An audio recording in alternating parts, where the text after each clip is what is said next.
Okay, students, now we are going to discuss our first theory of this chapter, and the theory is VSEPR theory.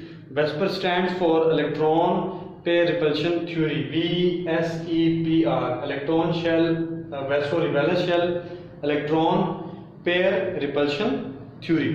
तो इसमें हम क्या सीखेंगे कि valence electron के behalf पे हम किसी मॉलिक्यूल का स्ट्रक्चर ड्रा करना सीखेंगे कि हमारे पास एक मॉलिक्यूल है और उस मॉलिक्यूल ने कितने बॉन्ड बनाए हुए हैं और उस बॉन्ड के बाद उस पर लॉन पेयर कितना है, तो उसके हवाले से हम डिस्कस करेंगे। तो सबसे पहले ये स्टूडेंट्स डिस्कस करते हैं कि थ्योरी एक्सप्लेन किसने की। दो साइंटिस्ट थे, सेड्रिक्स एंड पॉल, जिन्होंने इस थ्योरी के बारे में काम किया और इसलिए इस थ्योरी के नाम के साथ इनका नाम आता है।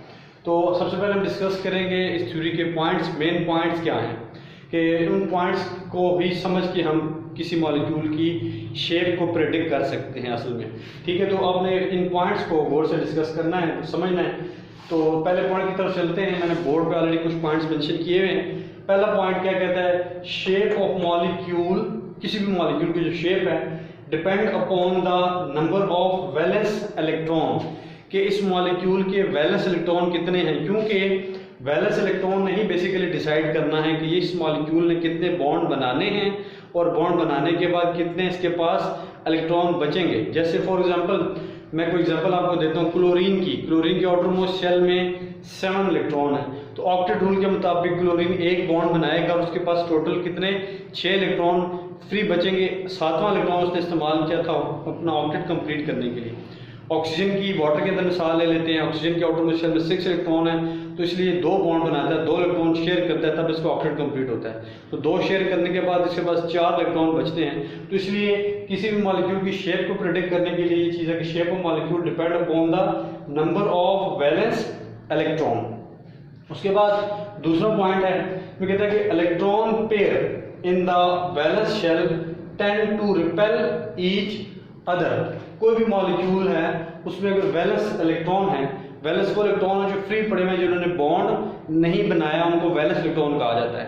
तो वो सारे वैलेंस इलेक्ट्रॉन एक दूसरे को रिपेल करते हैं। इस रिपेल की वजह से वो उस जगह पे रहते हैं जहाँ पे रिपल्शन मिनिमम हो। ठीक है, कि एक सेंट्रल एटम है, उस सेंट्रल एटम के गिर्द अगर आपके पास वैलेंस इलेक्ट्रॉन आपको नजर आ रहे हैं तो वो वैलेंस इलेक्ट्रॉन बेसिकली रिपल्शन करेंगे एक दूसरे को। उस रिपल्शन की वजह से वो एक दूसरे से मैक्सिमम डिस्टेंस पर रहेंगे।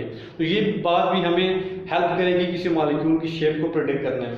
तीसरा पॉइंट है, electron occupy position in space so as to minimize repulsion, कि जब एक मॉलिक्यूल ने बॉन्ड बनाया हुआ होता है और उस पर जो इलेक्ट्रॉन्स होते हैं, electron occupy position in space, space में जब हम स्ट्रक्चर को डिफाइन करेंगे, जब हम किसी चीज़ का मॉडल बनाएंगे तो हमें स्ट्रक्चर पहले पता होगा तो मॉडल बना सकेंगे।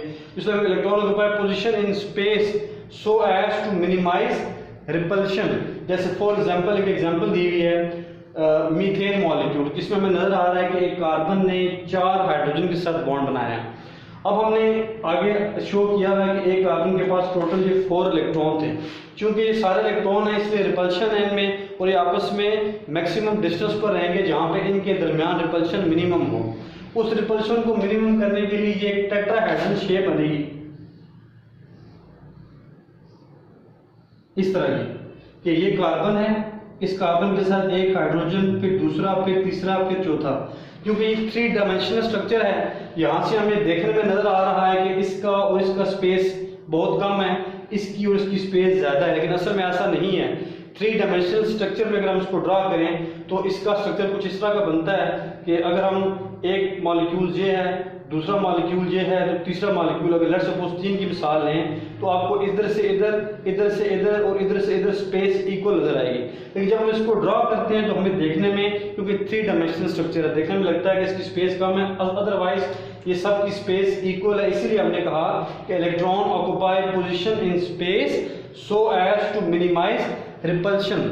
इसी वजह से स्ट्रक्चर हमारे सामने डेवलप होके आता है कि जब ये इलेक्ट्रॉन रिपल्शन के बारे में बात करें। फिर उसके बाद चौथा पॉइंट है हमारे पास कि जब एक मॉलिक्यूल बॉन्ड बनाता है, बॉन्ड बनाने के बाद उसके पास लॉन पेयर भी बच जाते हैं, तो जो फ्री इलेक्ट्रॉन होते हैं उनको लॉन पेयर कहा जाता है।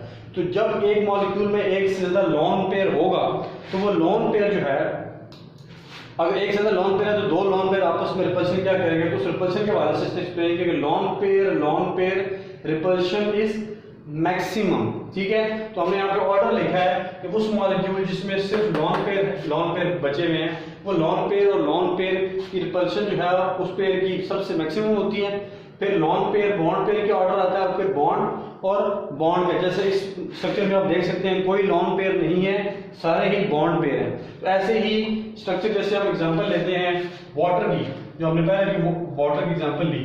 अब ये वाटर का स्ट्रक्चर अगर हम इस तरह देखते हैं तो क्यों इस तरह है बैंड शेप का, क्योंकि इस पे आपको दो लॉन पेयर नजर आते हैं, क्योंकि हमने कहा कि लॉन पेयर और लॉन पेयर की रिपल्शन मैक्सिमम है, इसलिए ये वाला एक पेयर और ये वाला दूसरा पेयर, ये दो पेयर एक दूसरे को रिपेल करेंगे, क्योंकि इनके अंदर वाइब्रेशनल एनर्जी होती है, इसलिए ये मैक्सिमम रिपल्शन पे रहेंगे और बॉन्ड पेयर को बैंड होना पड़ेगा, इसलिए इनको स्पेस कम मिलेगी, इनको स्पेस ज्यादा मिलेगी। और यही मेन पॉइंट है किसी भी मॉलिक्यूल की शेप को प्रेडिक्ट करने के। तो जो हमने पांचों पॉइंट लिखा है, मोस्ट इंपॉर्टेंट पॉइंट है, इसमें हमने क्या एक्सप्लेन किया है कि lone pair in space occupy more space than bond pair, कि किसी भी मॉलिक्यूल में शेप फाइंड करने के लिए या तो उसमें लॉन पेयर नहीं तो फिर तो आसान है कि आपने सारे बॉन्ड पेयर को इक्वल स्पेस देकर उसकी स्ट्रक्चर प्रेडिक्ट कर लेना है। लेकिन अगर किसी में लॉन पेयर भी है बॉन्ड पेयर भी है तो फिर आपने क्या करना है, यहाँ लिखा हुआ है lone pair in space occupy